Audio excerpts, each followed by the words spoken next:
Let's finish our practice with formatting worksheets and workbooks by opening this 1.3D file.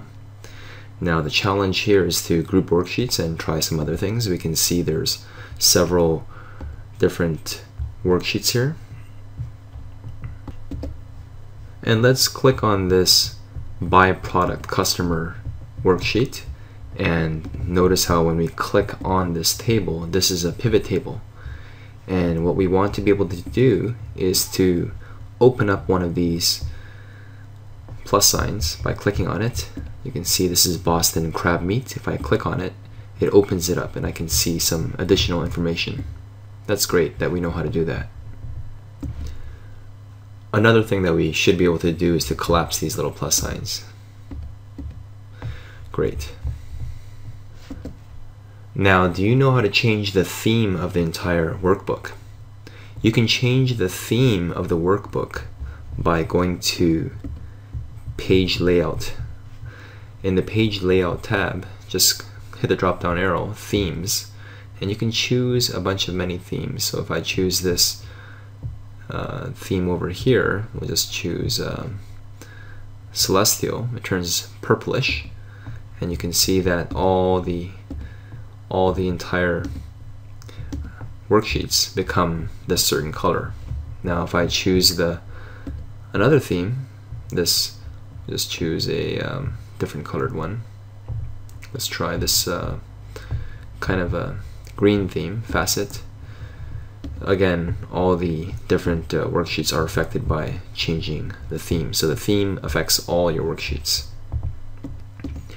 Now the last key idea I want to share with you is the idea of selecting multiple worksheets. So here I'm just going to press this left arrow here, go to the far left one, and if I click on source data, I can also select another worksheet simultaneously by holding down the control click button. So if I press control click, I can see it's slightly changed the look of it, so it looks like they're both underlined. Now if I press control click again, I deselect worksheets. So to select individual worksheets, the ones I want, I can always hold control and click. So I'm essentially affecting both these worksheets in one shot. Now if I were to click on the second one and hold shift, by holding shift and clicking on this last one, by product customer filtered, it automatically selects everything in between. So holding down shift can be faster because it automatically selects all the worksheets in between, but it doesn't offer that granularity, the ability to select exactly the ones I want.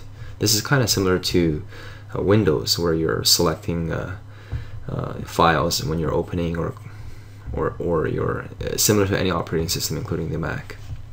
So let's control click the first two and see what happens.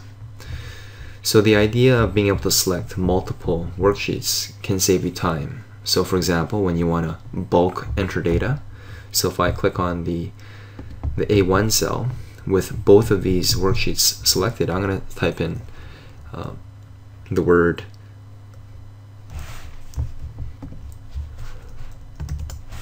grouping worksheets. So let's just type in grouping worksheets. And now I'm going to press enter, and because I had both worksheets selected, I'm going to click on the by product, and you can see that the word grouping worksheets has been applied to both at the same time. So these are still grouped. I see the underline there. Let me try some more. Let me try changing the look of this. I'm going to right click. I'm going to change the font to comic because that's a silly font, and I'm going to type in I'm going to make this font quite bigger. So let's make that bigger, and let's make this some absurd color. Let's make the fill color yellow, and we'll make the font color blue, and we'll make it bold, italics, and we've gone crazy now. So let's see what happens. So let me just center this a little bit better and see what happens. So here I applied some formatting to this one cell, and when I click on by product, you notice how all the formatting also applies. So when you want to apply text or even formatting to multiple worksheets at the same time, grouping is something that might help. Now let me type in some formula here. I'm going to type in equals 2 plus 3. So this is my formula. The equal sign means that we're evaluating something. 2 plus 3, enter. And we have the number 5. And again, when I click on the first worksheet, I see the number 5, as well as the second one, I also see the number 5. So the idea of saving time by entering formulas in bulk, it saves time there as well. Finally, you might want to group worksheets when you want to also affect multiple page layout options to these worksheets. So right now, when I go to page layout and I look at the orientation, this is portrait. If I click on the by product customer tab, I can see the page layout is portrait and the margins are normal.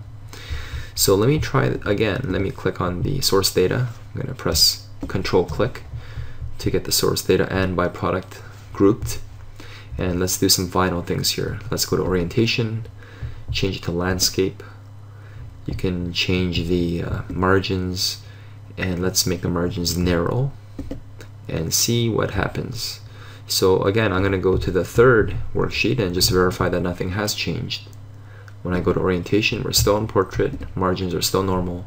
However, when I check the product, our orientation is landscape, the margins are narrow, and similarly, the source data should be the same. Orientation is landscape, and the margins are narrow as well. So essentially, grouping worksheets can save time.